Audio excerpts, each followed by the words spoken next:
If everybody wants to stand, we'll do the Pledge of Allegiance. Pledge of Allegiance.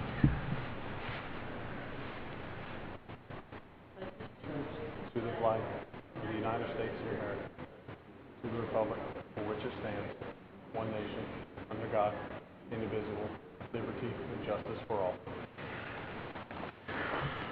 All right. Ready for a roll call. Okay. Mr. Agadello? Present. Ms. Webster? Here. Ms. White?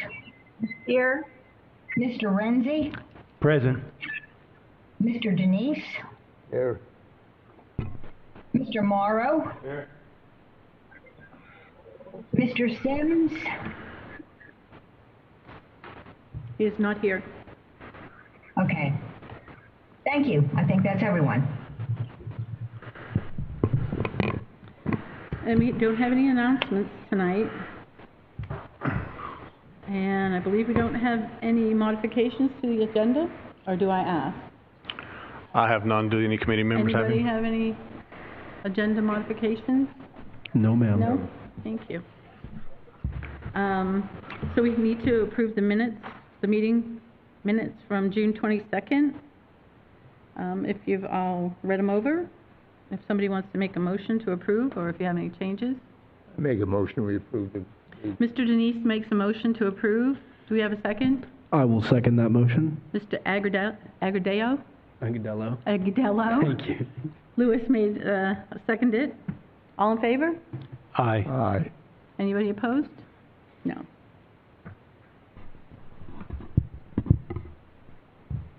We don't have any unfinished business. We don't have any public. We do have, I'm sorry, we do have one person on Zoom for public input. Thank you.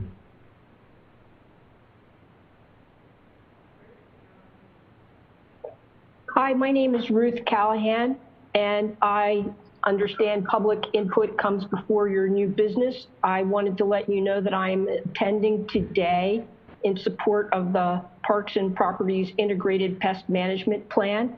I've served on the subcommittee to help draft the plan, and I am a member of the Natural Resources Board in the city of Sebastian. And my comment is that Kim and Brian have done a great job in the preparation of this plan. That is all. Thank you, Ms. Callahan. Anybody else? That's it. Awesome. So now we're on to new business. The proposed, item A is the proposed 2040 comprehensive plan element. Yes, ma'am. Committee members, Chair, thank you. The item A is the proposed 2040 comprehensive plan element, and this portion of the plan will cover the parks, recreation, and open space element. And here tonight I have the Director of Community Development, Ms. Lisa Frazier, and also the Environmental Technician for the Community Development Department, Ms. Kim Hagler. And Ms. Frazier is going to start the process right now. Good evening. It's really nice to be in front of this board. A lot of you are very new faces. I know Ms. Webster, and of course I know Ms. White. Hi, Joanne. I hope Alaska, that's not your background you're looking at right now. That's what I was thinking. You don't think so, huh? No. It's different than the Alaska I visited, but enough of that. But I am so pleased to be in front of you all this evening presenting our new updated Parks, Recreation, and Open Space element of the comprehensive plan. As many of you know and are aware, the comprehensive plan really is the blueprint that the city follows as they move forward into 2040. A lot of our land development regulations and codes will be modified in accordance with decisions we make regarding this plan, the objectives and the policies. I know Ms. Webster and Ms. White were here back in 2018.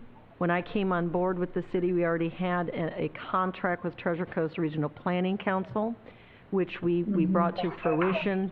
They assisted us with updating our DIA, the data and analysis portion for the Parks and Recreation, and they came up with some baseline policies and goals, objectives and policies, your GOPS. We knew that we would be updating the entire comprehensive plan in the future, so we brought it to you all, you reviewed it, said thank you very much, and then we kind of set it aside until this point.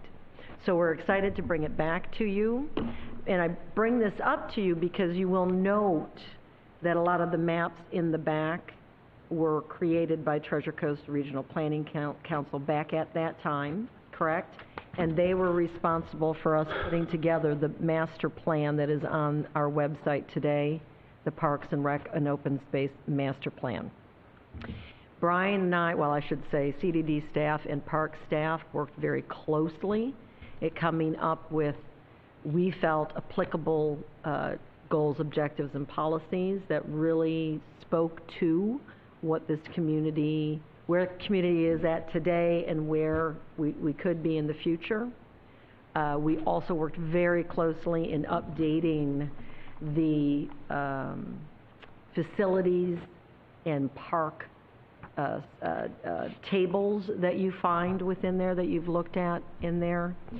So for me, it's been a very encouraging experience, because this element is rather interesting for this community, because I'm not sure if you pulled it out or not. Hopefully you did. In the first page of your data and analysis, page 23, the summary of the inventory, I find it very interesting that the city of Sebastian contains 584.3 acres dedicated for public recreation. You know, out of a total of 8,392 acres, that's 7% of the total of our city is dedicated to recreation and open space. Now, I don't know if that's above the average, but I do know that that's pretty nice. That's a nice number, and I think it speaks to the values of this community. We like our open space, we want to have more, and hence why we have the impact fees and why we have this in our level of service requirements. It also equates to, which I found very interesting, 24.15 acres per 1,000 residents. That's pretty nice. So each of you have 24 acres dedicated, well, not each of you, I should say, divide that by 1,000. You have 0.02. But anyways, I thought it was a really good number to pull out for you. The demand methodology is also very important. I'm sure you read through this. I just wanted to, for those that may not understand it, the standards, the level of service standards is actually set by the state. And it's called the SCORP, which it's not actually written correctly in here, this element. I've been making notes as we go along. It's the statewide comprehensive outdoor recreation plan. It's the SCORP. And it's set by the state. The last time they did it was 2013. And it gives, utilizes an average of the population estimates and projections required for recreational or open space per population. Do you understand what I'm saying? So you have a certain population, you have a projected population, you should have X amount of ball fields, you should have X amount of swimming pools, on and on. That's where those numbers come from, okay? We didn't just make them up one night, Brian and I sitting together going, we should have a swimming pool. So these are actually state standards that are set, and so that's what we go by. What else I found very interesting? Oh, that for future park area demands, the city has adopted a level of service of 2 acres per 1,000 for neighborhood parks and 2 acres per 1,000 for community parks. Now, we have looked at this. We looked at this with the Treasure Coast Regional Planning Council, and we changed some parks that in the past were identified as neighborhood parks. We moved them into community parks, such as Barber Street. What was the other one, Brian? Do you remember? Yeah, so the community parks include Barber Street, Hardy, the dog park. Pickleball is now included as a community park, and I believe Friendship is also included as a community park. It is, but what I'm saying is that in the current comp plan, they were maybe identified more as neighborhood parks, and we moved their definition to community parks. And So why you did may you have do that? noticed, I'm sorry, sir? And why did you do that? Because they're more of a community use, not just a neighborhood use. It wasn't the state recommendation. My understanding is that if for the city to grow and everything, if we're not meeting these here, then the state can prevent us from expanding more population. I They mean, can. Is that correct? It is correct to a point. They're not the big arm of enforcement any longer, but they can, when they look at our plan, if we don't have enough of these facilities per the recommendations, the statewide recommendations, they will come back and suggest that, yes, what is your plan for this in the future? You're a little low on this. But for instance, they have a designation in there for pools, for a community pool. However, because the county has one right there at North County Park, we don't have to put one in. Do you understand what I'm saying? So as long as we show that these facilities are close by or planned Available to for. us. Okay, I'm sorry, is someone trying to That's speak? Joanne. I have a question. So I know that we have monies set for neighborhood parks for improvements or whatever for each neighborhood for the zones. How is a community park different than for their monies? Do you want to take this, Brian? Yes, so community parks, as far as recreation impact fees are concerned, community parks, when we spend money in a community park, it's taken out of each of the 4 zones, as opposed to a neighborhood park, the monies that are taken for that specific park only comes out of the zone that it's located in. Okay. So yes, that also has an impact on us identifying something as a community park as opposed to a neighborhood park, because we know the whole community utilizes it, so we want to utilize the whole impact fees, whereas if it's a neighborhood park, you can only use what it's allocated for. Does that make sense? Yes. There wasn't much else I was going to point out.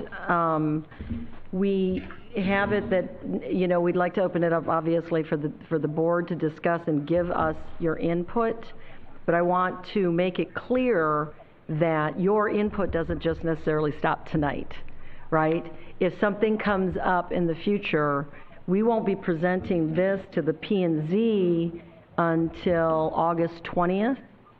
And then the planning and zoning will not even get their final draft until October.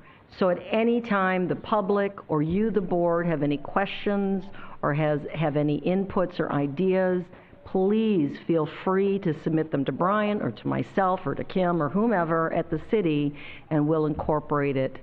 We'll incorporate those changes as best we can. It depends. If you give it to me on October 1st, I may not be able to do that then. But I want the public to be aware that this is not the only night that you would have input.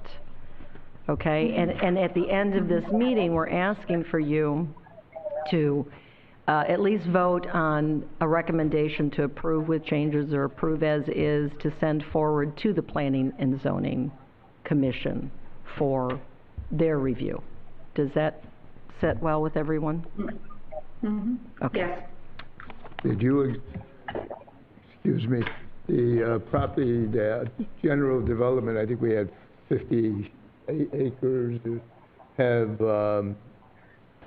years ago, I suggested that we think about, if not using that land, to be able to trade it with developers or something. I know we have a couple pieces of property that were designated as tennis courts. When there was an attempt to put tennis courts in, the people in the community objected to it. And the property is just sitting there. I see a lot of property sitting there that maybe we could trade out. Is that the and property use. over by Pelican Island, behind Pelican Island? Down is that parcel? on Barber Street, and I'm thinking of the one that was brought up on, as the Adams Street, is it? And there's, you know, if I was a builder, I could see where I could put a lot of houses around there. If they're not gonna let us use it for a park, then, you know, if the city could trade it, it seems like it would be better use than just cutting the weeds. Yeah, I mean, I'll say my comment to that is that a lot of the properties that we have are located, you know, throughout the city, and it is nice to have some green space throughout the city. And if we were to start trading properties, we may get into an issue where we overpopulate the green space in one specific section where builders don't want to build, where they want to build on Barber Street because it is a, you know, busy road and people want to live in that area. So then I think if we start to give up property that's located along Barber Street, we just run into the issue of overgrowth within that area. So, you know, my personal opinion and just kind of looking at it is, you know, those properties are set sporadically throughout the city to ensure that we have green space within those areas. But that's not why they were there. They were there for a specific reason. They were there to place parks. And we're not using them for parks, and the community has the right to say, the people that live there, I don't want that park in my area before it's a lay dormant. I don't want to give nothing away. You know, I'm the original cheapskate. I don't want to give nothing away, but to trade it just so I have a park space someplace else, and that's what I'm saying.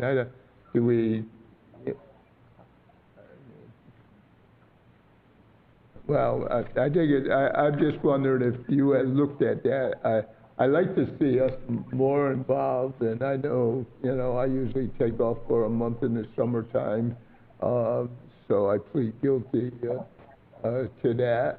But I'd like to be more involved and not just rubber stamp something. And I'm used to losing battles. That's no big deal. Sir, if you're referring to we have, in fact, to answer your question, yes, Brian and I and other staff have looked very closely at our vacant, what the city owns maps. Mm-hmm. A lot of these lands, it's been mapped. We've looked at a lot of these parcels are utilized for stormwater. And a lot of them are set aside in conservation. Some of them are, yes, I think maybe the one you're referring to is one of our last large pieces that really does not have a designated use, but we have to look at the surrounding properties. A lot of the surrounding properties are for stormwater, and then, of course, single-family residential use. No one, to my knowledge, has stepped up to the plate and say, hey, I want to buy that piece of property from you. But you would have to look back to see how it was actually purchased and if it has to go to referendum in order to get rid of it. Is that the property that they talk about as Day Drive? Yes, that's what I believe this gentleman is talking about. That's our last it's like 30 large acres. Piece of property, yes. I think Joanne has a question. Yes. I have a question. Yeah. Okay, so with this paperwork that I'm looking at right now that we went through, my understanding is, do you want us to go through this if we have questions about this? Because what John was asking about is, okay, here's my understanding. This paperwork is our guide for us to continue to do things with Parks and Rec. This is where we go back to, and it tells us what to do or not to do, or it gives us that input. Is that true? Yes, ma'am. It is a blueprint for the future. Okay, so I think I myself right now would kind of like to go through this, and then I think the questions about getting more land in that, I think that's something, I don't know if that's really anything we can do right now, but if we can get through this paperwork and understand it, then maybe at future meetings, then we can talk about, because I have questions in here too about extending bike trails, getting more land for the city, because I'm looking at some of these numbers, but I'd kind of like to go through this paperwork because I have a couple questions on this. Is that what you want from us? Yes, ma'am. It is what I'd like. Yes, ma'am. Okay. Can I start? Well, you might as well. Anybody mind? Okay. If that's okay, to me, it looks very good, and Joanne and I have been through this before. So to me, this looks like a very complete, it's easy to understand. It gives us direction. I do want to, on page 4, in the very beginning, goals and objectives. I was reading through this, and believe me, I've read this, and Brian, I've read the other one too, and it's been a real fun weekend. The other one, but this one on here, it says Parks and Rec System, and in about the 3rd line where it says recreational facilities throughout the city that meets the needs of all residents and visitors. I almost don't really want to put the word all in there because there's really no way we can meet all their needs. I don't know if that's just me. Yeah, it does. Where does it say that? Yeah. And it's objective 611, and I just don't want us to get, maybe it's not a big deal, but there's no way we can meet all their needs because we all have needs, and that's so I'd like to see that taken out and just maybe reword it. Wordsmithed, yeah. Yep. Well, city that meets the needs of the residents. Anyway, I don't know if that's a big deal. I did have a question on page,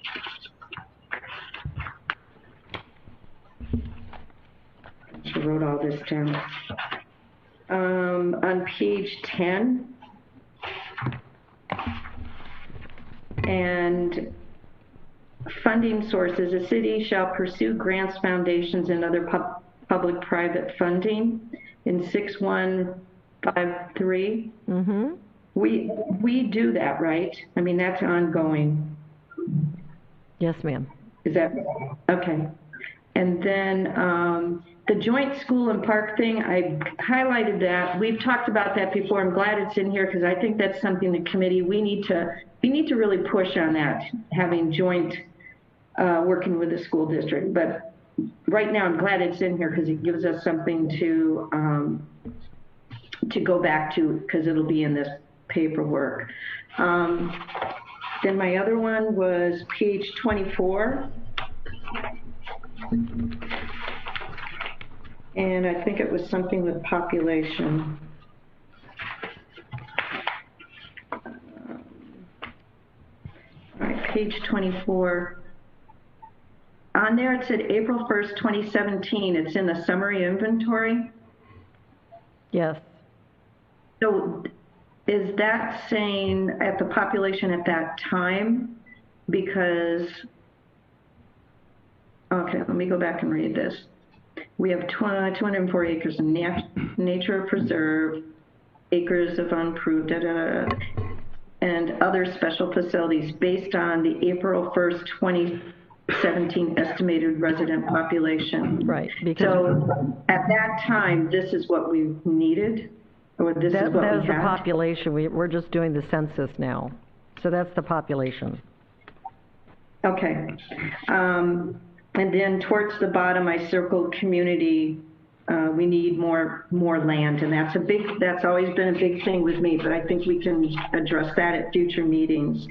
And then on page 25, I highlighted, just looking at this is a good chart. I liked how it broke it down for all the different recreation, and then the demand, what we have, and if we're over or under or meeting the needs, because this I think we need to really focus on in the next few years, because our population I see in Sebastian has been growing quite a bit, and we're going to need more bike trails, soccer fields.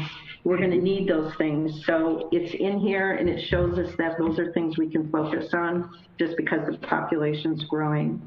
And what is our population in Sebastian right now, or about, do we know? It is 25 something. I see it, 25,381. Yes, thank you for pulling that out. I couldn't remember. I see it, yeah. The rest of this looked good to me. The only other thing, I kept going back because there were so many, what can I call them? Abbreviations like LOS. I knew what CIP, LDC, DIA, GDC. I kept going back and I was like, what was that? I would like in this paperwork, maybe on one of the first beginning pages, having those abbreviations and what they are behind them.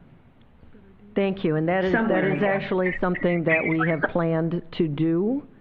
Our consultant, Kimley Horn and Associates, will be putting together an acronym list that will be in the very front, along with definitions. So we're going to be adding that into the document in the very front once we get through all this element stuff, because I know it's an alphabet soup sometimes. All right, and that's all I had, and I thought it was really well done, and this is something that our committee now, once this gets approved, that we have in our hands and we can look at it, and then we can start looking at what our needs are. When people come in and ask for certain things, we want this and that. At least this is kind of like our foundation right here. So it looks very good. Thank you. Thanks, Brian. Mr. Denise? Yeah, it was interesting, the population then, because I had asked Brian where the population number comes, because I think it was just about 3 weeks ago, the population, Sebastian was listed at 27,000, the third fastest community south of the Mississippi line, and they list all the cities that expand and went up, and yet we're listing our population at around 25. I had asked the same question, similar question, and I'm the world's worst at what BLD means and KLC, and someday I'll figure it all out, but I'd like to see that there too. Yeah, that's a really good idea. I have a question. Chair, if I may, just on that. Denise, are you done? Madam Do Chair. you have any? If I may, just on Mr. Denise's comment regarding the population, it is a projection because we are currently going through the census now, so we'll have more accurate records going forward, but it is in the document, it's a projection based on the 2017 Just that I've been here long enough in this county to remember when people were brought up on criminal charges because we deliberately kept the population smaller so that we're not listed in these groups that go out there. So I want us to be prepared for giving the city what they need and what the population we have and not be behind on it.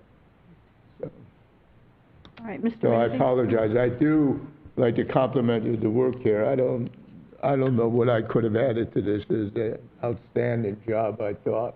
But unfortunately, at my age, I have more questions than answers. We are here to answer your questions at any time. Please feel free. Okay, Mr. Could we Ramsey? refer to page 4 for a minute? Of course. So on that, do you have a breakdown of the percentages of the age groups as it would relate to the social and economic groups?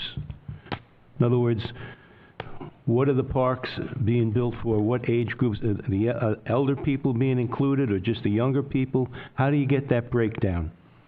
For the demographics, you would have to look the at... age groups of the population. Those are your demographics, and those will be found in the future land use element. I don't have it with me, and I do apologize, because it's a really good question.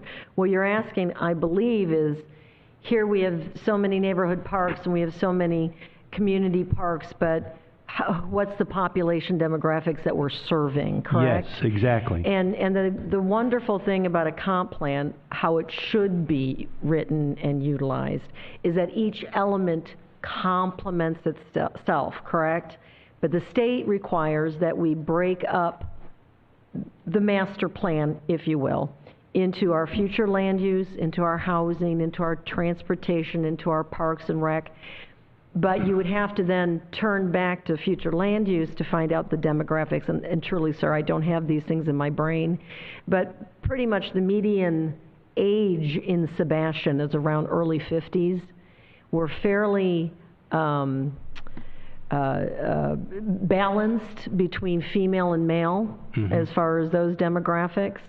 The median age is going down, which is kind of surprising because you would think that this community has always been a retirement community, but I believe that there's a lot more young families who are looking to this community because it's such an easy commute to a lot of the economic centers around us, if you think about it that way. Melbourne is just up the road.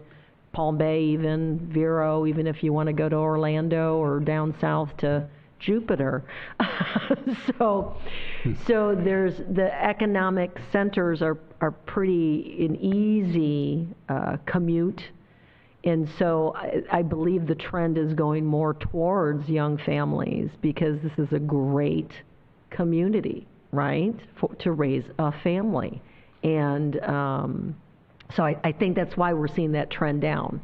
But to really find the demographics, you would have to look at the future land use element, which we do have completed, which will be placed on the website any day now, according to MIS. You know, we just redid our website, so we're all kind of in flux right now, and I apologize. But if you would like a copy, we can get you a copy. And the demographics are very interesting, and they do very strongly play into our projections and our needs for housing and our future land use. Oh yeah, they have to. Because they really have our need for affordable housing and our income base is getting lower. So we really need to be viewing those demographics when we make these decisions. Now, if you're suggesting we put some demographics in here, if you would see a value in that, we certainly can transpose some of that. Yeah, I think that would be interesting, and it should be available. Yeah. Is everybody in agreement with that? I can do that. I think that's a good idea, just because then we can go back when we start looking at what needs are. We have a better idea of who we're servicing or trying to address what ages and population. Not a problem. I think that's a good idea. Thank you. Anything else, Mr. Renzi? No, not right now. Louis? So I actually had a question. I may be thinking a little bit too far down the road, but as far as the schools, Sebastian Elementary, Pelican Island, the middle school, and the high school, is the intent to open up their facilities to kind of be public access in a way? Like, would you be opening up like the football field for just public use like you might see in Brevard County for some of the high schools, or? Yes, so when you have in municipalities such as our own, and you know, we're not unique in this factor, but you know, there are demands that a population requires in accordance with the state standards. You look, yes, outside of your boundaries. There's a whole section on what the county has available, and I'm pretty certain if we don't, we maybe should have interlocal agreements with the county and the use of their recreational facilities, but generally it's county, you pay county taxes even if you're a citizen of Sebastian, so it's not a question of whether you can use the North County pool or not. There's no need for any type of agreement like that, correct? For the schools, yes, you pay school taxes, yes, but schools are really their own entity. They make their own land use decisions.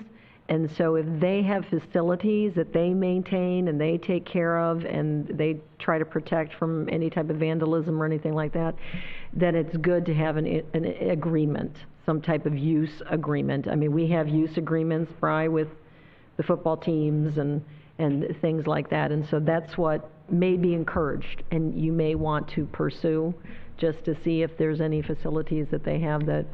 So in the past, the Pelican Island and Sebastian Elementary both had baseball fields. Okay. And there was an agreement at one time with the school board that the Little League could use the fields. And I think the city was maintaining Sebastian Elementary a little bit. This was a long time ago. and when baseball was really huge. So I know that they do it, and we've done it here, and that would be 2 examples of fields that would benefit. And Bri, we don't have any agreements at this point, do we? Currently, we do not, and I will just add one comment. Typically, interlocals, in my prior experience with them, they work both ways. So the school district would, if necessary, be able to utilize our facilities at certain times. And for instance, the middle schools, a lot of middle schools, their baseball fields or softball fields are a little bit inadequate, so they come and use the municipal fields. And then vice versa, we can, at times, Little League can use their facilities. So it would work both ways with those interlocal agreements if that's a route that we want to look at going, and it's more so with the need that we have within the community for those. So this would open us up. I'm sorry, go ahead. I know that we tried to have this discussion with the district years ago, and it wasn't a very easy discussion to do, but things have changed and people are in different positions. So I think it's something we should pursue, especially since our population is changing. And it would be a real asset to be able to use their fields. So that's something the committee can work on. And my question was, would that open up the window for those facilities to be our responsibility for upkeep? And would we, if that's the case, then be able to propose improvements to those parks the same way we do to our own? So typically that's something that's all worked out in the interlocal agreement. My experience has been, it really takes a lot of man hours to go to a school facility, and then you've also got to realize if we're to maintain property at their facility, well, they're in school, so they have security issues. When would we have staff that would go and work at those facilities? So historically, my experience has been more of the youth organizations having access to their facility that's maintained by the school district, and then vice versa. If the middle school team or the high school team needs somewhere to play a game, they then come and utilize our facilities with the agreement of Little League. It's always something that gets run by Little League or the football organization. It would be something that they would have to approve as well. So it'd be a multi-step process with that for approvals from the city, the user groups, and then the county, the school district will be able to use our facilities, and then vice versa with them. Their teams couldn't be using it, and then our programs still be able to use it. So it would have to work both ways. And they do that now. I think we've been, I know with the schools, at the high school, the tennis courts were used for, my wife's 10 and under, and for camps, it's a not-for-profit thing, and they allow that. The middle school, we did after-school tennis and the Constitution. So the schools, they're concerned about when they're in service, but they've been very cooperative as far as with the organization. Anything else? No, that's all I have. I have another question. Okay. It's all right. Can we refer to page 7?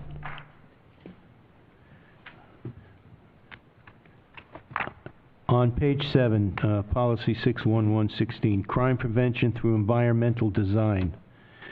Can you explain to me exactly what that is and how it's built into a park?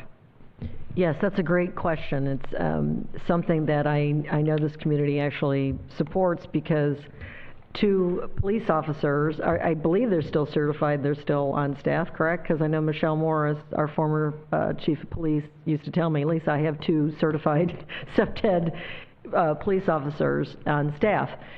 So what SEPTED, the concept behind it is that when you design a park, the landscaping, where you put your benches, your lighting, whatever, you do that in coordination with your safety officers, correct? Your police officers or your safety staff, so that, because they view things differently, correct, than you or I. Oh, this would be a beautiful park bench surrounded by a bunch of shrubs and hidden from everyone's view, right? So they would look at it and say, well, if we want to have gathering space, yes, let's beautify it, but perhaps we make sure that it's more visual from the walking path or from the common areas. Let's make sure lighting is in certain places so that, you know, it's lit up so that you don't have hidden areas where people might want to hide. So there's a whole book on it, there's a whole course on it, and I think that's something that obviously this community has supported in the past, because your police, of course, the great Sebastian PD, they're on top of things. They already have individuals who are certified in this, and I would really like to see this group and them get together and think about that as you go through your parks and determine where your landscaping should be, your lighting should be. And perhaps then, you know, if it's in here, then, you know, this can be coordinated. Brian can get a couple of them here and they can do a whole presentation for you and really educate you on that. Okay, thank you. Love that. Absolutely. Mr. Morrow's turn. I don't know if I missed it in the documentation. I read it online. You're looking at future land use. Is there anything in there about acquiring additional land on top of what's already in the bank?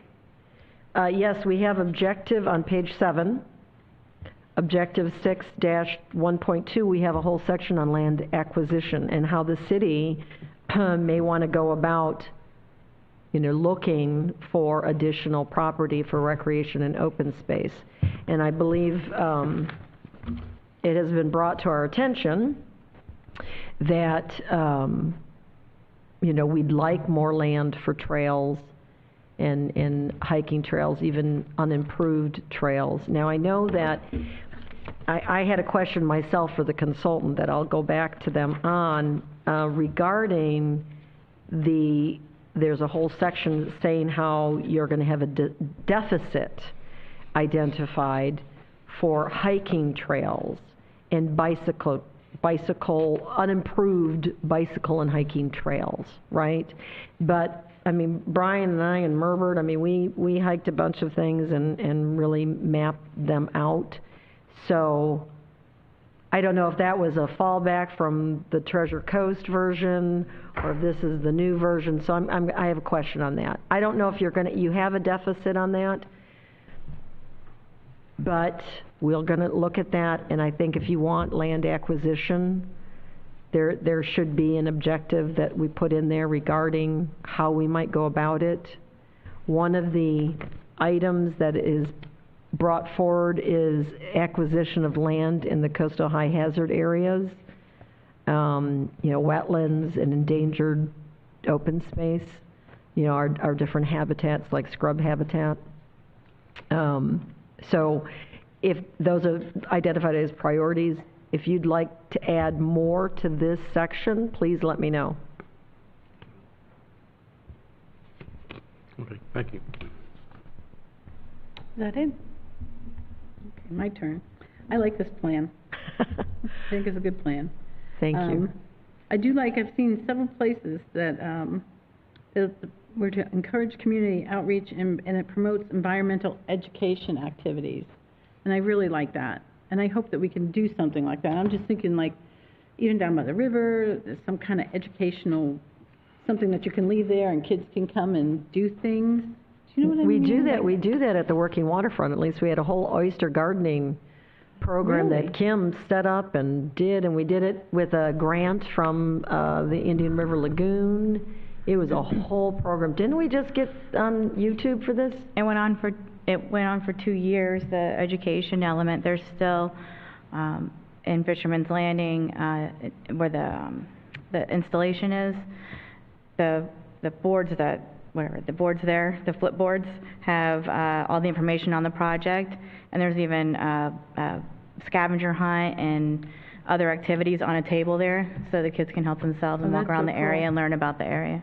We should maybe find a way to advertise that more or something. I didn't know it was there. Well, and then the grant ran out, and so our environmental education grant ran out. So, and we didn't get approved for another one. So there we are. But we'll try again. It's just that Kim has so much time on her hands. Well, I really like this plan, and I'm glad we have something. And I did want to say, because about the demographics and how this was a retirement community. I moved here when I was 30 years old, and I had 2 kids at the time. I wound up with 3 of them, and there were 500 kids playing Little League. So I feel like this was never a sleepy retirement town, ever. And it's always been a good place to raise kids and be old. So, thanks for this. Absolutely. Anybody have anything else? So we'd like to suggest a motion. Let's do public input in case anyone would like to speak on it. Oh, Zoom. Do we have anybody on Zoom for public input? Graham, you're unmuted.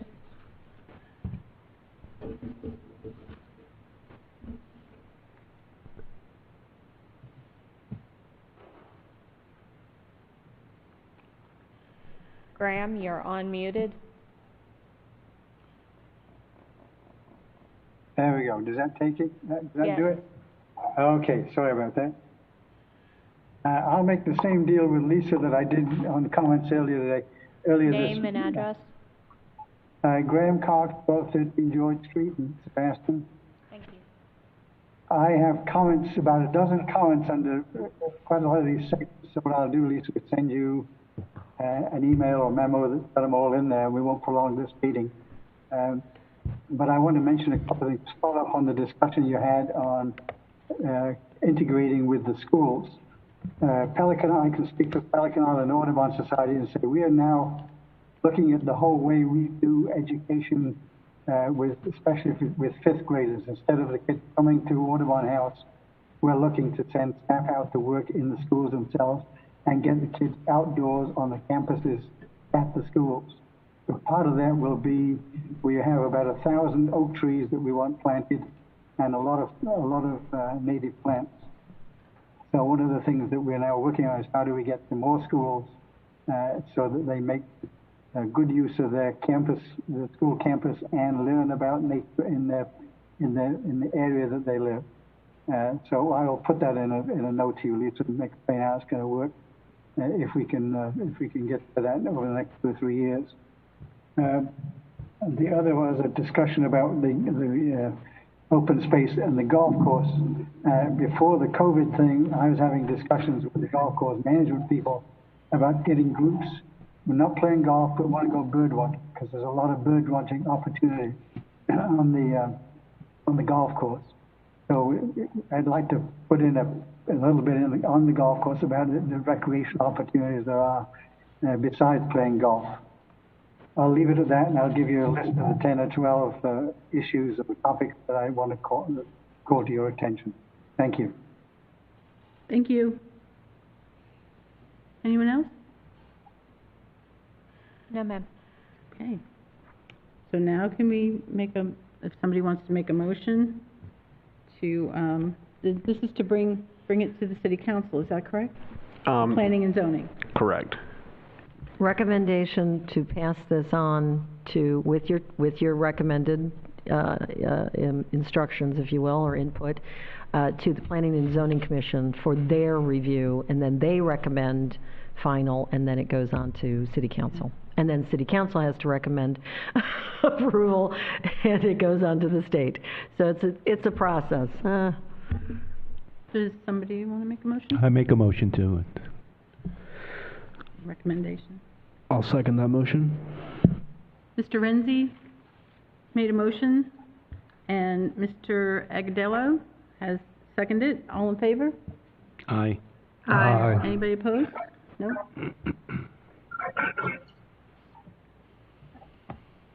Okay. Thank you all so very much for your time. I truly, truly appreciate Thanks for it. And all the again, work. if you have any other comments, you're free to share them at any time. Okay, so now Brian's got the pest management plan. Yes, thank you, Madam Chair. Now we'll move on to Parks and Properties Integrated Pest Management Plan. Most of you are aware back in November, we were put under a moratorium for no spraying, no application within our city parks. The direction was then given to have a couple public input sessions on integrated pest management. And from that, we developed the Parks and Properties Integrated Pest Management Subcommittee. I have Miss Kim Hagler here. She's the environmental technician for the city, and she has played an integral role throughout this entire process. I can state that we would not be complete with this process if it was not for Kim and putting all of the comments from the subcommittee and from the public into this plan that's presented to you all tonight for your recommendation to hopefully proceed on to City Council with this. But now I'm going to turn it over to Ms. Hagler. She does have a presentation, a PowerPoint presentation, to go over the process and how things have flown throughout the entire subcommittee process over the last, I guess, 4 or 5 months now. So, Kim? Thank you, Brian. I don't think I've had an opportunity to address the Parks and Rec Board before.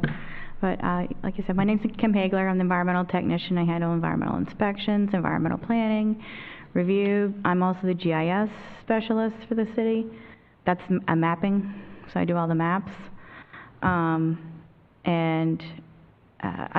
just want to introduce the IPM plan. I know it's a lot of pages and a lot of words, so I thought it might be helpful if I kind of laid it out with a PowerPoint and explained it, and then opened it for questions. So the IPM plan is a collaborative effort, collaborative product of the hard work, in-depth discussion, thoughtful review, and peer-reviewed scientific research conducted over the past 5 months by the charter members of the IPM subcommittee, which includes Brian and myself from city staff, the 4 members of the Natural Resources Board, and 4 local scientific consultants that are professionals in this area. We started with the public input process. As you all probably remember, there was the chemical moratorium followed by the IPM workshops. So we had 2 IPM workshops on January 15th and 23rd of this year. And since then, public input has been solicited and welcomed throughout this process. Over the past 5 months, the IPM subcommittee has provided public notice, agendas, and official minutes for each of its 13 meetings in accordance with Florida Sunshine Laws. Additionally, IPM subcommittee updates were provided at the Natural Resources Board, Parks and Rec Board, and City Council meetings, each of which provided for public questions and input. Kim, if I might stop you, the PowerPoint's not changing. Oh, I'm not doing it. My fault. There it is. There we go. Sorry. All right. So the main goals of the IPM program are to protect environmental resources by reducing the amount of pollutants entering the surface and groundwater and minimizing effects on native plants, animals, and habitats. To ensure effective economic pest management on city property while minimizing health risks to public, city staff, and the environment. To promote the transparency of the city's pest management activities and to increase the public awareness of IPM methods and benefits. The IPM program consists of the IPM program is that it establishes the IPM plan as a policy once City Council approves the plan and the accompanying resolution, which is on page 27 of the plan. The program will be coordinated and implemented by the city's Leisure Services Director and the IPM coordinator, which is me, and all pest management activities will be recorded through the use of data sheets. Applicable city staff will participate in regular training courses, and there will always be at least 2 certified applicators on staff. Outreach efforts will educate the public about the city's IPM program and IPM practices to reduce their own use of pesticides. Any applicable contractors with the city will receive a copy of the plan and will sign a contract agreeing to implement all IPM policy procedures and data recording. I go again. So this is the community IPM cycle. The IPM plan and program is designed according to this cycle. The cycle is based on planning and prevention with the use of chemicals as a last resort for pest control. Continued public input and outreach is a key element of the IPM program. These efforts will include distribution of information, either created internally or obtained through partnership with local and state government agencies. Distribution points for this information include the city's IPM website, social media, community events, and landscape industry professionals, the new homeowner folders, which are created in partnership with our local IFAS Extension Office, and left at new homes during final inspection. In addition, the IPM program annual review process each March will be open for public questions and comments, and all of the resulting data and reports will be posted on the IPM website. The first step of the IPM cycle is inspection and monitoring. City staff scout landscapes and buildings to locate pests. Once the pests are located, they need to be properly identified. Effective treatment is dependent on proper ID. The chemical control log form is, all inspection data is recorded on the chemical control log form. The correct identification and understanding of the life cycle is key. The estimated populations and extent of pest damage is recorded on the chemical control log form as well. So, in identification, the city staff have identified the following key pests on the city parks and properties. That includes fire ants, sod webworms, mole crickets, grubs, moles, cutworms, mice, Japanese beetle grubs, broadleaf weeds, signal grass, torpedo grass, goose grass, dollarweed, sedge grass, crabgrass, and pennywort. Where'd it go? Okay, sorry. So the next step in this process is planning. The focus here is on prevention. You want to keep the pests out, don't feed the pests, keep the plants healthy. Here we consider environmental, economical, and human health costs equally and use proper techniques and timing for required management. Determine whether a threshold has been crossed and what action is needed. Proper planning also requires the development of a classification system for the parks and properties so that the pests may be managed in a way that is specific to the use of the property. Here's the park classification system, all of the parks listed under their class. And the classes are passive, active, and athletic. Athletic parks have turf grass mostly, must be maintained to a higher standard in order to ensure the playability and safety for the participants. Proactive treatments are necessary in order to provide the standard of care that is required. Next is the active parks, which do not contain Bermuda turf, receive the most activity on a daily basis. They need to be treated proactively due to the number of park patrons on a daily basis and the nature of the activities that take place. And last, we have the passive parks, which are the neighborhood parks, and they can likely be maintained with a more natural approach. Some of the parks have playgrounds, which will need to be assessed frequently. The majority of city parks and properties fall under this category. After planning, it's time to implement the pest control strategies. All integrated pest management strategies or methods are classified as either biological, cultural, mechanical, or chemical. All these techniques are combined in this plan so that the pests are kept at acceptable thresholds in an effective and economic manner that is not detrimental to human health and the environment. So I'll start with the non-chemical controls, which include the biological, cultural, and mechanical practices. And these are conducted as part of a regular maintenance in these areas. Some of the non-chemical methods to be conducted include efficient irrigation and fertilization, mulching, proper mowing height for turf species, sanitation of tools, and overseeding. All non-chemical activities will be recorded on the monthly IPM log form. In addition, a list of methods for future consideration was compiled, which includes practices like installing a warning track at the baseball fields and cement platforms under the bleachers. These are more complicated and may require special budgeting. A complete table of the non-chemical methods suggested by the subcommittee is on page 17 and 18 of the plan. Finally, we have the last tool in the IPM toolbox. That's the chemical control. Before utilizing chemicals, we must carefully weigh environmental costs and benefits, then choose the least toxic option available that will do the job. Understand how to read the label. The label is the law. That's something important to remember when it comes to pesticides is the label is the law. Whatever the application rate is, we cannot exceed that. We have to stay below that. We can go below that, we can meet it, but we cannot exceed that. Same with the concentration that's applied. And it's also necessary to create a table, so we need to create a table of approved pesticides in order to narrow down the pesticide selection to those thoroughly reviewed and approved by the subcommittee.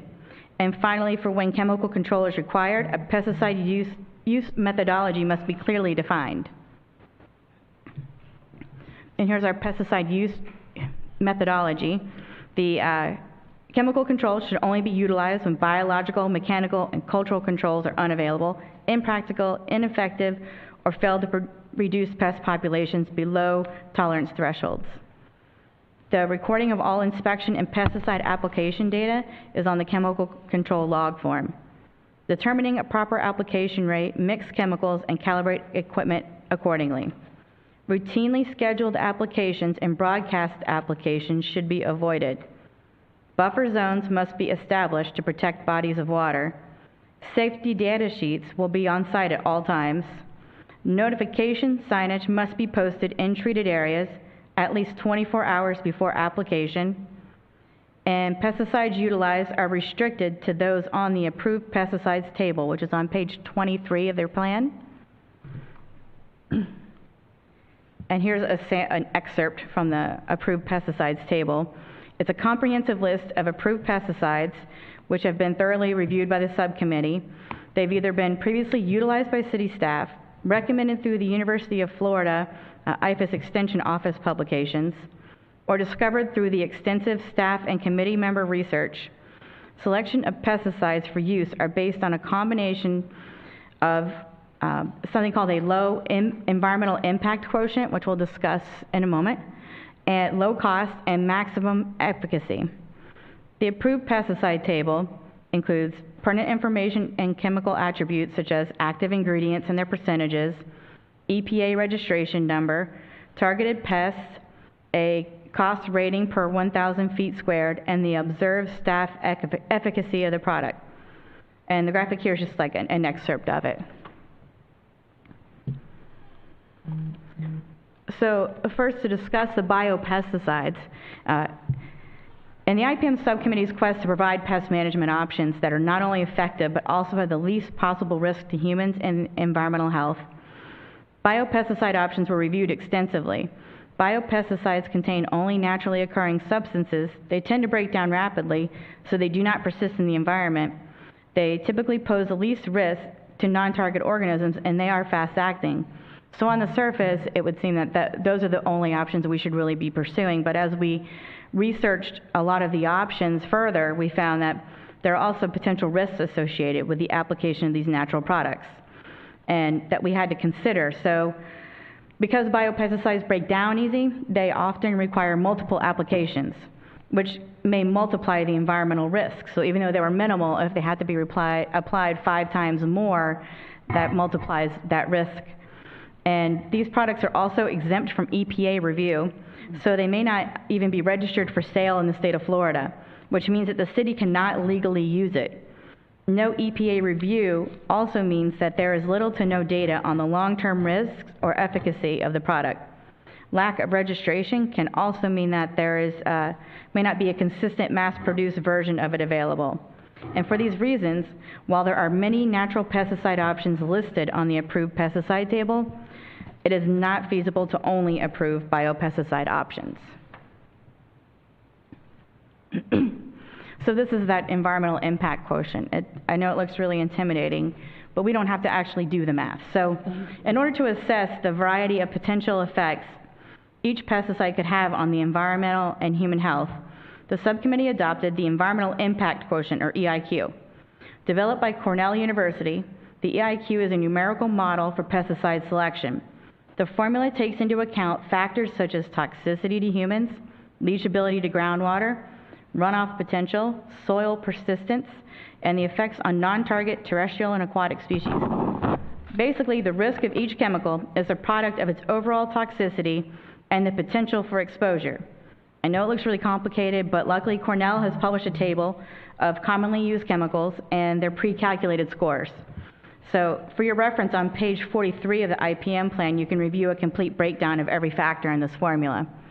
So luckily, they've taken all the active ingredients and they've created a table that already does all the math for us. However, because pesticides risk increases with the amount that is applied, the EIQ number alone does not create the clearest comparison among pesticides. The field use EIQ rating multiplies the EIQ number by the percent concentration of the active ingredient in the formulation used and the application rate. The result is a number that allows for comparison among pesticides when more applications may be required of one pesticide versus less applications of another. For instance, a pesticide with a low EIQ number may require 3 applications, whereas a pesticide with a slightly higher EIQ may require only 1 application. The field use EIQ rating will guide the decision that the higher EIQ option is the best choice. The field use EIQ ratings of all applications for all the pesticides over a period of time can be summed up to create a number which can then be compared with previous and future time periods to indicate a reduction in human and environmental health risks over time. So by using these numbers, we can add up every chemical that we've used over the year at this park, and we can come up with a number that can be compared to the same activities we did last year and that we'll do next year, and now we have data that we can graph that will show an improvement. So during and following implementation of pest control methods, it's important to maintain accurate records. Orders are submitted to, all data forms and purchase orders are submitted to the IPM coordinator monthly, and these records will be made available to staff and the public through the city's IPM website and upon request. Then we must evaluate the effectiveness of the control. The IPM coordinator will compile all data into an annual report each March, and the IPM subcommittee will reconvene to assess the effectiveness of the program. The annual report, the data, the subcommittee assessment is then presented to yourself, the Parks and Rec Board, the Natural Resources Board, and the City Council. And then it's time to return back to the inspection and monitoring and begin the cycle all over again. Hope that helped streamline the 62 pages. Mackerel. So I would like to thank Kim for putting the presentation together. I know it was a lot to go through. It's a lengthy document that the subcommittee has compiled. And once again, I want to personally thank Kim for all she's done through this entire process. And now we'll open it up for your comments and discussion. Why don't we start over with Mr. Morrow? I just have one comment or question, however. Does the city have sufficient workforce to do all the parks based on this plan? So I'll respond to that. If you look at the plan, a lot of our passive parks are really not going to require much, chemical application, which will require the workforce to be involved. We'll be able to implement some mulching, overseeding and things like that as we go along the process. It's mainly in the passive parks as maintaining the playgrounds. Other than that, we can keep a more natural approach. Once you get to the active parks and in the athletic fields are the ones that take the most time and effort. And we currently do have 2 staff members that are located at Barber Street for the sports complex. That's not their entire job responsibilities. They also are responsible for checking the playgrounds. They are responsible for irrigation in certain areas of the city, but that is their main responsibility as our certified applicators. Mr. Renzi? These new chemicals that we're using, can we call them chemicals or should we call them something else? Pesticides? Have they been proven safe to humans? Or yeah, we don't have anything new that we haven't added anything to the list that hasn't been thoroughly reviewed. That's the thing, is a lot of the biopesticides, they are not a consistent product yet, and they haven't been reviewed. There's no data on their safety. Therefore, there's no EIQ number assigned to them. And so we refrain from many of those choices for that reason. So they're safer than the former chemicals that we were using? It depends. Like just we were saying with the field use EIQ, one may be, let's say it has a score of 2. And then another traditional option that we were using has a score of 4. But the one that has a score of 2 has to be reapplied because biopesticides tend to break down really easy in the environment, which is good, but also depending on the life cycle of the pest, it may need multiple applications, which means that even though the score was really low, when you have to apply it over and over again, that score rises. Brings it back up to the Right, and then that chemical other it was option replacing. became a better option. Okay. Does that make sense? Seems, okay. We're just going along and testing as we go, more or less. The research is already done. I mean, we're not testing. It's just, we won't know if it has to be applied multiple times, but there is a lot of research that says how often some of these will have to be applied, so. Okay, thank you. Louis? You have any? Mr. Denise? I think it's a very impressive report. I went away for the weekend and had a book to take with me, and my wife reminded me of this here, so I took this with you, and I said, like a bad book I'm going to go, but truthfully, I've read it twice because it's very, very impressive, and I learned a lot of information, and I wouldn't be, there's to pass it if we have to. The only thing, the same problem I had last year, I think if we change anything, we got to keep doing what we do. We just can't stop completely because we have kids that we're responsible, we have fields that we're responsible for, and everything just goes to hell. Pretty quickly. But there was something I didn't want to read, but I have to say it's very impressive. Okay, so Ms. White? Joanne? I said the same thing. I read it this week and I went, oh my. Was this something that was a plan that another city had used and we implemented or put things in, or was this a brand new plan that was put together with this committee? We did review we reviewed a lot of peer plans, but they were weak in some areas, strong in others. We took some pieces that we liked from different plans, but basically it's original. We have a lot of talent on this subcommittee, for sure. Yeah, it was very well done. I do have a question then. So we were going to have a new position, the IPM coordinator. Is that you, or is that someone else that? That's me. Okay, and so this is a new position then? I leave it like this. I wrote it in a way that it says IPM coordinator and establishes that it's someone outside of the Parks Department, just to eliminate the conflict of interest, and that maybe I wanted this plan to be something that is still utilized and the review is still happening 5-10 years down the road, and maybe my position doesn't exist, but that IPM coordinator role could be assigned to someone else. So that's why I didn't just say environmental technician or. Okay, good. I did see the website has been changed, and I was learning how to find things on there. And so there's going to be postings on the website then when there's going to be chemicals or any kind of things for pest control. It will be posted like where and when it's going to happen. Is that what I heard? Ms. White, this is Brian.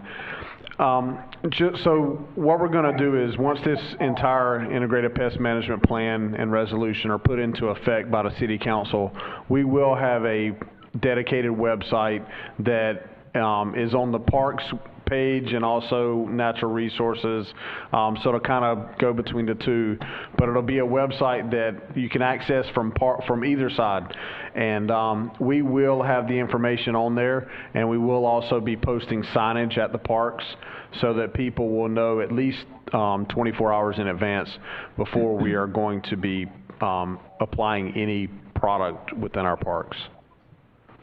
And I have to say, that was my next thing, the signage sample that you had in the packet with your name on it, contact, and what was going on. I think that's a really good idea. I really like that. Brian, the other question I have, Easy Street is considered a passive park? Yes, ma'am.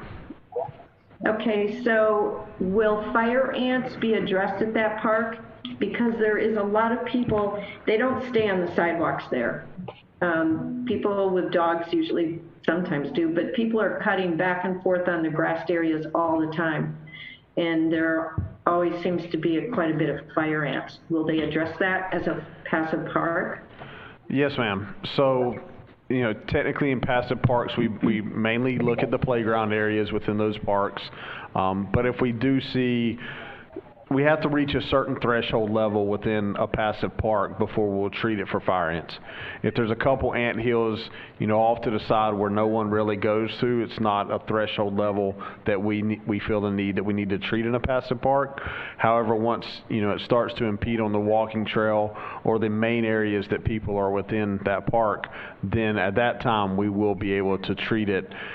Keep in mind that Easy Street, we do have the large pond in the middle, so we will have to have buffer zones within that facility, but that is something that we can treat it if it reaches the high threshold for passive parks.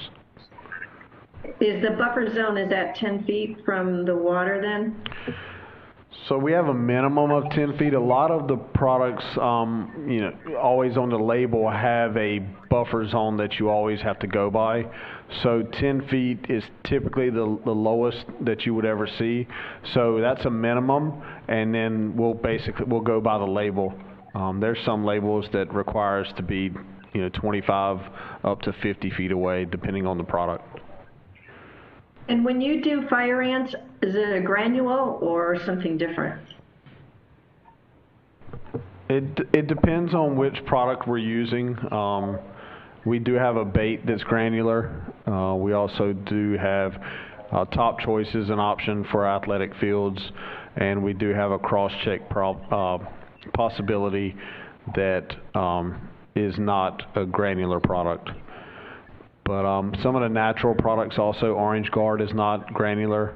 So it just depends on what the option is at that time and how many we have to treat depending on what product we use. Okay, so then let's just say Easy Street, because it seems that a lot of the fire ants are right next to the walkway. I don't know if it's because of the sand. They are next to the walkway.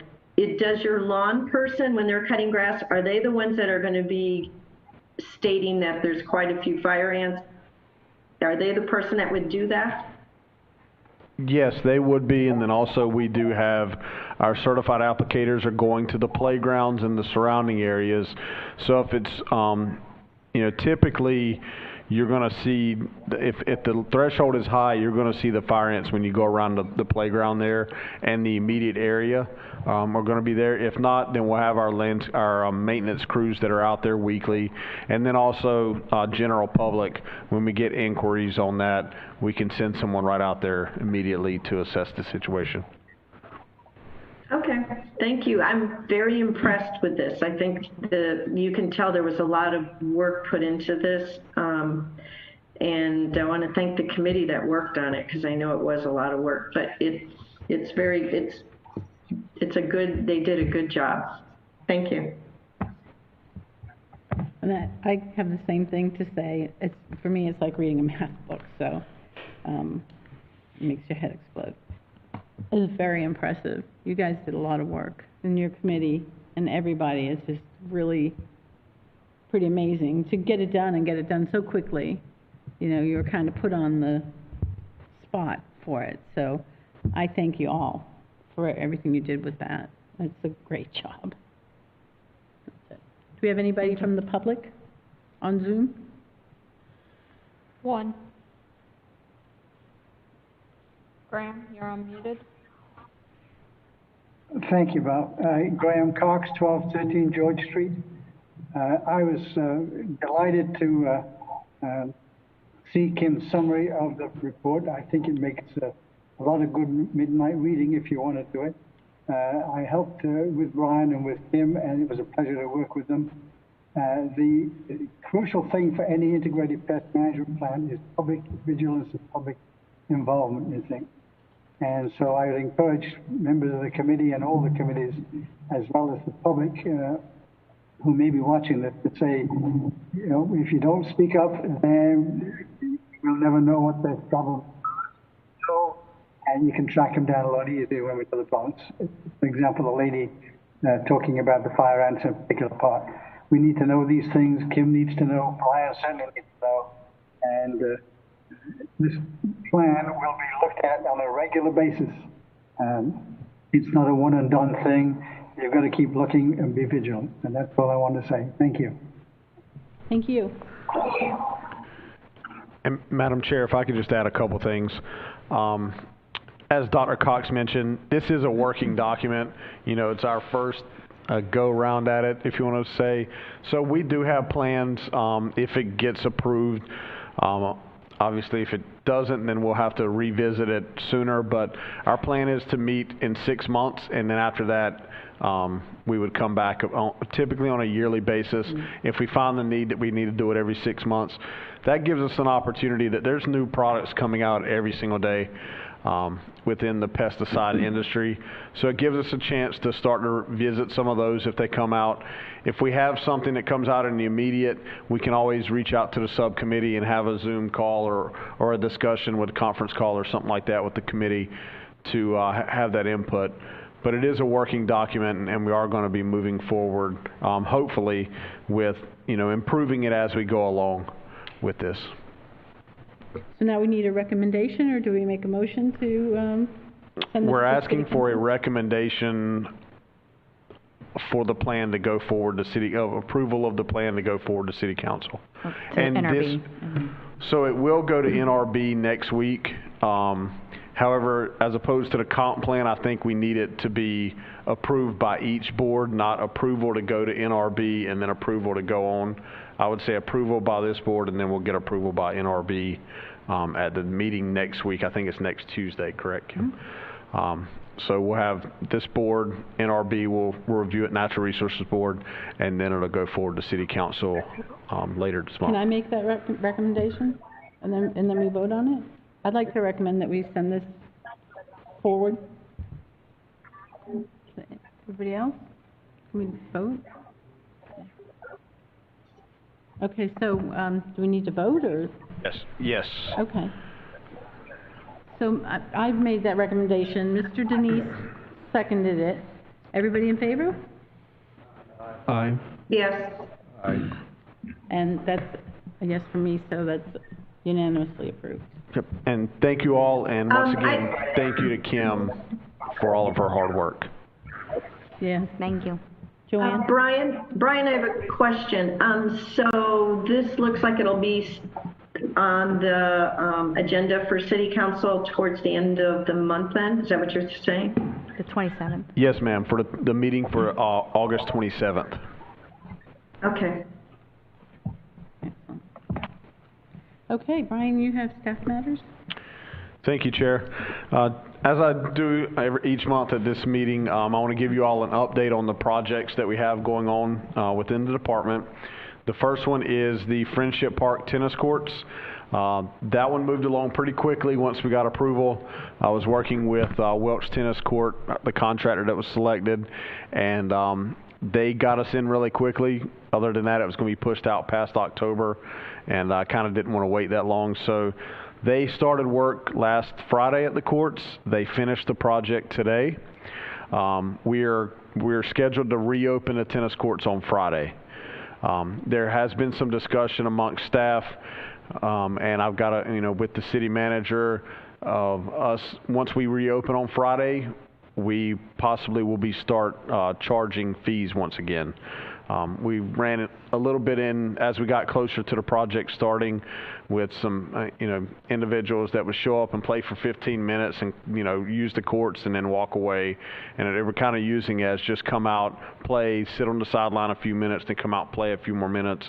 And we want to make sure that people, now that we've got the courts resurfaced, that, that we have buy-in from the public. With that being said, at one of whether it comes at the next meeting or within the next 2 months, I will be presenting the new price schedule for all of our facilities, whether it's a baseball field rental, a football field rental, tennis court usage, pickleball court rentals and stuff like that, tennis court rentals.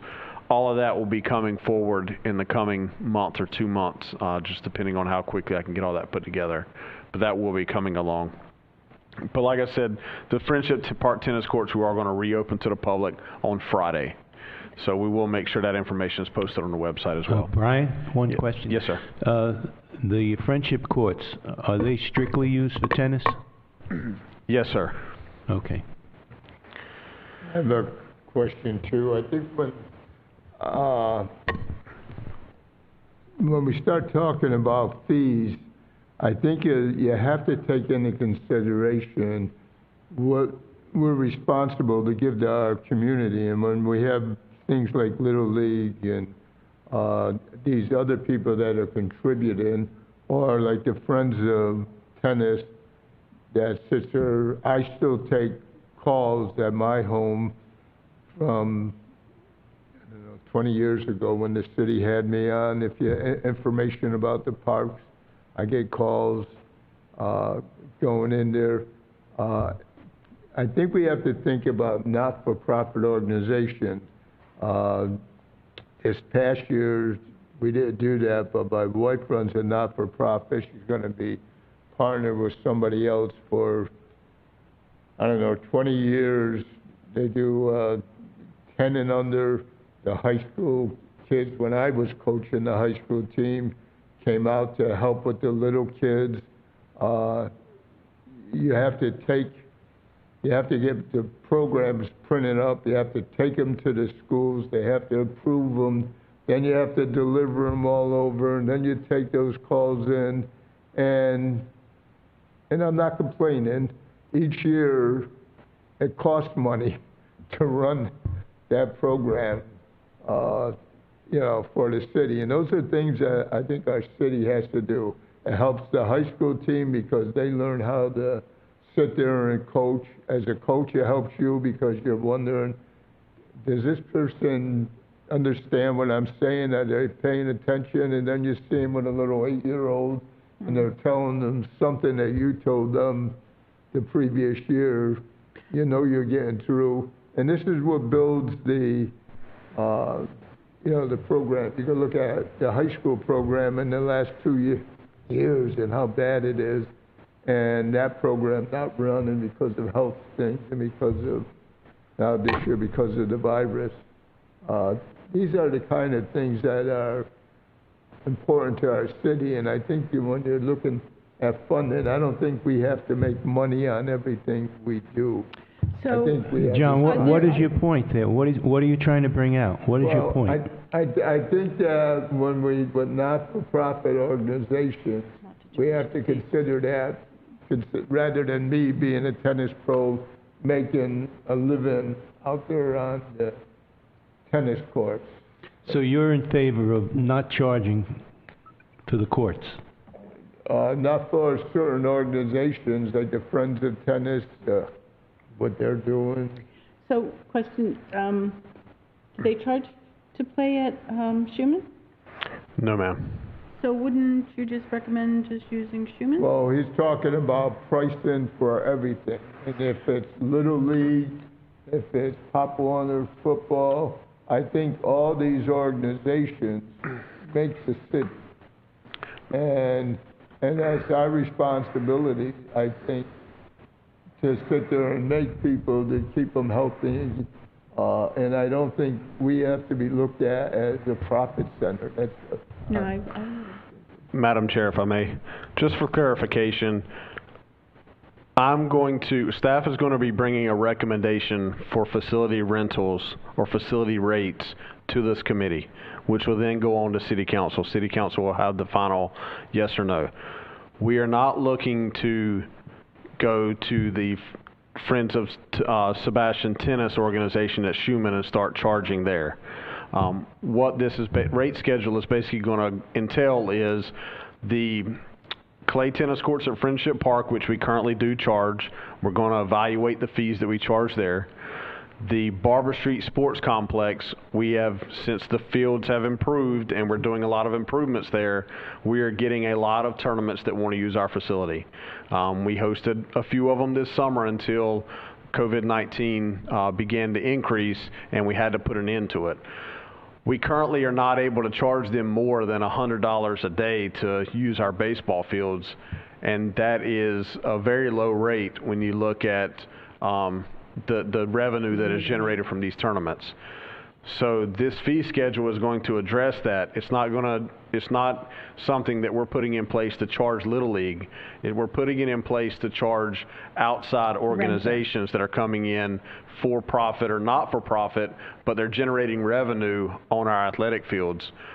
That's where this whole thing is coming from. It's not to start to charge groups and organizations that we have agreements with. That's not the purpose of this. And that's something that can be debated once you all see the recommendations from staff at that point. I think that's more of a time to have this discussion. I agree. I do too. Moving on, baseball, softball field projects. The first one is baseball and softball field fencing replacement. If you remember at the last meeting, we had discussions that we moved money into the account for this year so that we could replace the fencing from the outfield, from the dugouts around the outfield for all 4 fields this year, when originally it was budgeted to just do 2 fields. Due to COVID-19, we have some extra downtime on the fields. They started on that project today. It's anticipated to be a 2.5, 3-week project to replace the fencing. But they did start that project today. The contractor is on site. So you can ride by and you can see a lot of fencing was torn down today. So they are moving on that. Dugout replacements. It's another one that we were trying to get all 4 fields done this year or this summer while we were closed. However, we're going to start with 2 fields, fields 1 and 2. And we got the building permit issued last week, so we were able to move forward. Today, we tore down 3 of the 4 dugouts. So you'll see some empty spaces. So we're pressed to get these things built and get them into action here pretty quickly. So 3 out of the 4 were torn down today. We'll get the 4th one tomorrow, and then you'll see progress with us starting to build these dugouts by the end of the week. Batting cage. We had a purchase order issued for a batting cage system earlier this week, or actually I received it today. However, in looking at it, I don't think it's the system that we need to put in out there, so I'm going to pull that one back, and I've got quotes for a different system. The new system will be just poles on the ends, and it'll be a cable system across the top for the netting, as opposed to having poles throughout the cage. I have concerns with the poles throughout the cage of balls. You know, as soon as you hit it and it hits one of the poles, it comes back or it ricochets a different way. So I'm going to hopefully get that purchase order approved once I put it through for the system that doesn't have poles in there, and it will not require us to buy any padding, where the other system, I think we'd have had to buy some padding to pad those poles. So that one's going to be moving forward. It'll be another project that we're trying to get all these 3 items completed before baseball starts the end of August, beginning of September. So we've got a pretty quick timeline on these things. That's why we're only going to probably get 4 dugouts out of the 8 done now, and we'll do the other 4 in December. Once we get that shut down, we'll be able to address that. And the good thing about the dugouts is kind of a perfect timing for it. Our dugouts were inadequate. We had some safety concerns with those dugouts, and I will say, you know, today and demoing them, it was the right time to do it. But also now with COVID-19 and having to increase the distance in dugouts between players, we're increasing the size of our dugouts from a little bit less than 20 feet to about 30 feet for the dugout portion. So there will be a lot more room in there. It still isn't sufficient to seat every member of the team, but we just couldn't make them that big, and that would have to be pretty big for those little league fields and softball fields. But I think it'll be a welcome addition to those athletic fields. Absolutely. Very good. Pickleball lighting contractor, they've continued to run into delays with the poles. It has been due to COVID-19 in speaking with them. So my understanding from them, the last I spoke with them, was they still had not received the poles, but as soon as they receive them, they're coming over to do the install. This is an item that right now, with the current timing, it's not a major issue. Right now, we're not delaying anyone from playing at night, because typically the sun's up until 8:15. But as we start to go into the fall, we're going to, as soon as the poles come in, we're going to be good with having those installed. The Yacht Club ADA dock construction is almost complete and should be finalized early next week. We're just working through a few items here at the end. If you go down there, you can see the dock for the most part is constructed. Now it's just a few minor details that we have to finalize before we get final permitting on that one. With that one, we were able to keep the ramp open for most of the weekend boaters. Friday, Saturday, Sunday. We only had the ramp closures for 2 weeks, Monday through Thursday, so that was a good thing for the boaters. The park signage design was approved by City Council last Wednesday, and that was based on a recommendation you all had made at the last meeting in July or in June. And we're moving forward with the contractor to obtain permitting and develop a finalized schedule for installing this year. So that'll continue to move forward with that sign plan as well. Riverview Park sidewalk, this project also began today. We had a busy day today with starting projects. And it should take approximately 3 weeks. We've advertised 3 weeks. Ms. Frazier, she's heavily involved in this project from the CRA side and with this Riverview Park Master Plan. She's been involved with this. And so we were on site today, and we anticipate this project being a 3-week project once we were on site today with the contractor. And they started today with removing of a lot of concrete today, and they'll continue that tomorrow. And hopefully they start forming the end of this week, and then it'll just be the time frame of them getting the concrete delivered. Yes, sir. Are those sidewalks going to be made any wider, Brian? The sidewalks will be the same, the existing width that's there now. I think most of them are within the park are 8 foot. There will be a few sections that were 4 foot that we're going to extend to 6 foot. Okay. But the majority of the sidewalk within the park is going to be 8 feet wide. Very good. Website. We went to our new website recently. We went through and did a lot of updating on pictures, a lot of information updating. I know at the last meeting it was discussed about the Friendship Park information was not adequate on the prior website. That has all been updated with the fees, the schedule, the times of operation. So if you get a chance, go on our website, kind of look through the leisure services page, and if you have any recommendations, any changes you would like to see on that page, just let me know, and I can make the updates. Football field bleachers was another project for this year. We purchased them, we've got them, we've had them in and one of our suggestions from our IPM subcommittee was to install a concrete base or a millings base underneath the bleachers so we didn't have to spray chemicals to keep the weeds from being under there, because it's pretty hard to get a weed eater underneath those bleachers. So we did install 2 millings base on the north side of the football field. So we've got 2 sets of bleachers are installed there. And then on the other side, we'll have 2 additional sets of bleachers in time for football season. So that is an update on the current projects. If you have any questions, please let me know. Holy mackerel. All right, if nobody's got anything, we're going to go on to the committee member. Oh. Did somebody say something? You're muted, Jen. Can you hear me? Yes. Okay. Brian, I don't know if you got enough things done here. I couldn't write as fast as you were talking. My goodness. Brian, what about the railroad tracks and the sidewalks? Have you heard at all, like, when they might be doing that with sidewalks over the tracks, or is it an unknown time?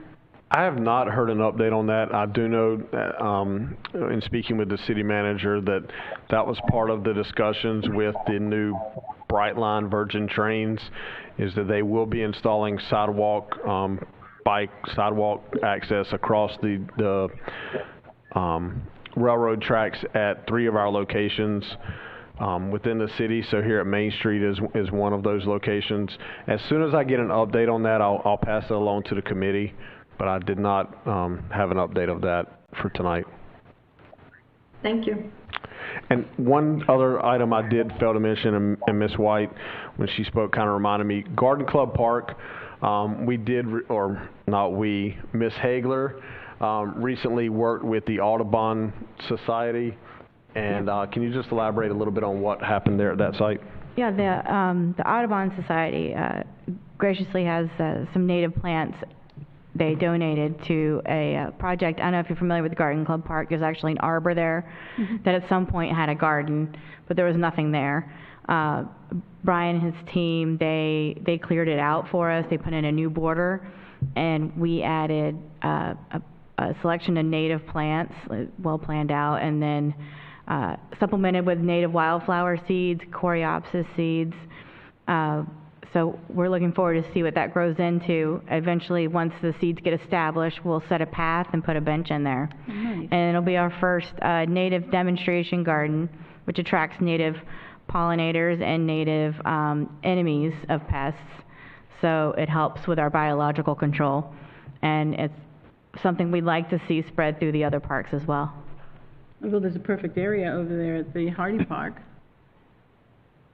You know that? I'm sorry, can you repeat At that? Hardy Park, there's a nice area. I think it was a garden club had done something with it. Yes, they have it at right there by the restroom facility as you come in on the entryway. That might be a good spot to something like that. Yep. Well, all these are natives that self-seed, so Nice. as the garden starts to flourish, we can start transplanting things and spreading them around. Cool. All right, so we'll get committee member matters. Joanne, you have anything? No, the questions about the fire ants on Easy Street, but that was answered, so I have no other questions. Thank you. Thank you. Be safe up there in Alaska. Mr. Denise? Lewis? Oh. No, ma'am. No, I'm good. Mr. Morrow? No. I just have two quick things. Well, several things, but you guys did a great job with these plans. Amazing. I do want to ask, what do you think about Halloween? I know we're kind of far from that, but if it's really crazy like this, isn't there a way to do that Halloween thing socially distanced? I mean, kids going to wear masks anyway, you know?